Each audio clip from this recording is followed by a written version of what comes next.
गौतम बुद्ध, जिन्हें सिद्धार्थ गौतम के नाम से भी जाना जाता है, कि कई कहानियां हैं जो गहन शिक्षा और प्रेरणा प्रदान करती हैं।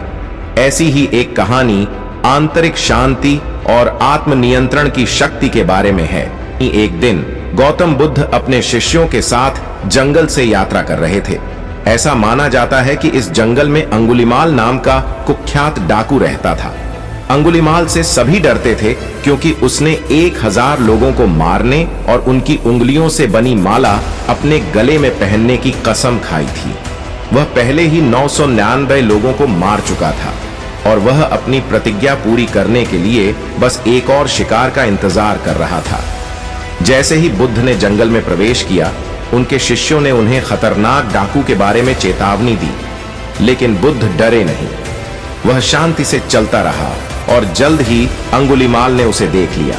एक निहत्थे भिक्षु को देखकर अंगुलिमाल ने निर्णय लिया कि बुद्ध ही उसके अंतिम शिकार होंगे।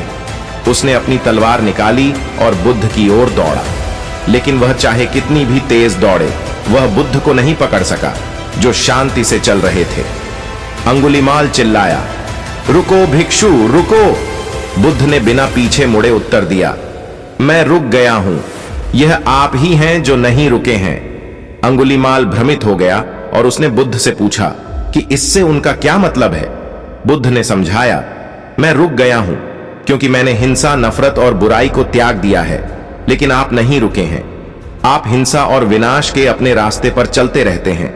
आपके कार्य आपको आंतरिक शांति से दूर ले जा रहे हैं। इस सरल लेकिन गहन कथन ने अंगुलिमाल को अंदर तक झकझोर दिया।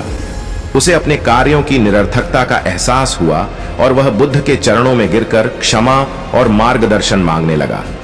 बुद्ध ने उन्हें शिष्य के रूप में स्वीकार किया और अंगुलिमाल ने हिंसा का जीवन त्याग दिया। ध्यान और आत्म अनुशासन के माध्यम से अंततः उन्हें आंतरिक शांति और ज्ञान प्राप्त हुआ।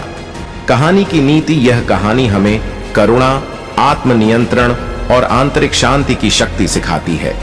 इससे कोई फर्क नहीं पड़ता कि कोई कितनी दूर तक गलत रास्ते पर चला गया है, बदलाव और बेहतर जीवन की तलाश करने का एक रास्ता हमेशा मौजूद होता है। यह हमें यह भी याद दिलाता है कि सच्ची ताकत हिंसा में नहीं, बल्कि अपने मन और कार्यों को नियंत्रित करने की क्षमता में निहित है।